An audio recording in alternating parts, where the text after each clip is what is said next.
Good morning बच्चों। आज हम आप लोग को बताएंगे निर्देशांक ज्यामिति के प्रश्न।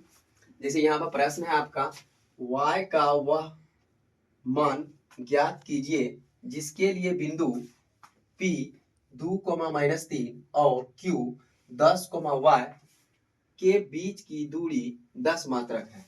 यहाँ पर हमें दो बिंदु दिया हुआ है और दूरी भी दिया हुआ है और हमें y का मान निकालने के लिए बोल रहा है। तो इस तरह के सवाल में हम पहले हल ले लेंगे और जो बिंदु दिया हुआ है इसको सबसे पहले लिख लेंगे। यहाँ पर हमें बिंदु जो दिया हुआ है वह है आपका P बिंदु, यहाँ पर दिया हुआ है 2,-3 और Q बिंदु दिया हुआ है 10, y। दोनों बिंदु को सबसे पहले नामांकन कर लेंगे। एक को मान लेते हैं x1 y1, एक को मान लेते हैं x2 y2। यहाँ पे x1 y1 दिया हुआ है, x2 भी दिया हुआ है, लेकिन y2 नहीं दिया। y2 का स्थान पर y है, यही y2 का मान y हमको निकालना है, जिसमें यहाँ पर हमें दूरी दिया हुआ है 10 मात्रक। ठीक है, तो यहाँ पर हम लिख सकते हैं दूरी बराबर 10 मात्रक। हमको यहाँ पर दूरी दिया हुआ है।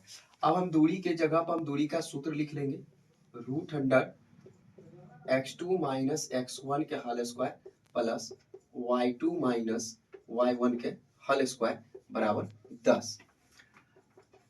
रूट को हम उस पर भेज देंगे, डायरेक्ट इस पर मान बिठा लेते हैं। x2 को मान मेरा कितना हो गया 10 माइनस x1 कितना हो गया 2 स्क्वायर का स्क्वायर प्लस y2 कितना हो गया मेरा y माइनस y1 कितना हो गया -3, सूत्रों को माइनस प्लस 3 स्क्वायर का स्क्वायर बराबर 10।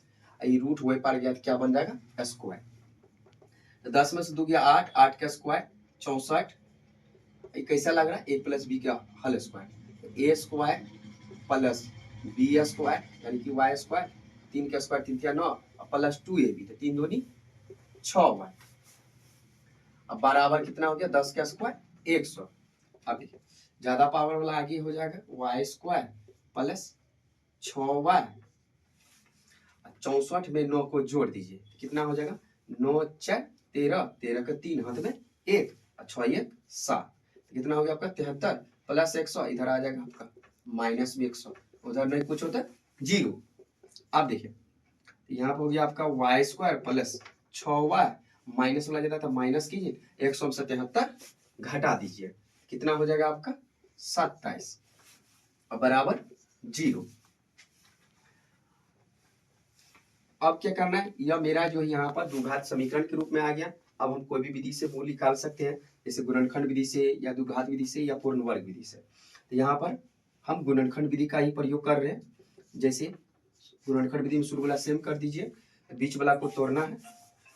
जैसे -27 को y स्क्वायर से गुना करेंगे तो माइनस में 27 y स्क्वायर, पिछला वाला को ऐसा जगह पर तोड़ेंगे, गुना करने पर माइनस में 27 y स्क्वायर, जोड़ घटा करने पर 6y।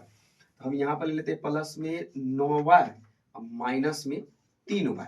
तो 9 में से 3 गया 6, माइनस प्लस माइनस 9 तिया 27, -27 के 27 बराबर 0।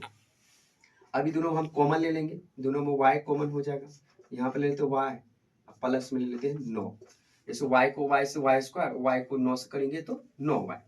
अब यही मान इधर हम पहले दे देंगे y प्लस 9 बराबर 0।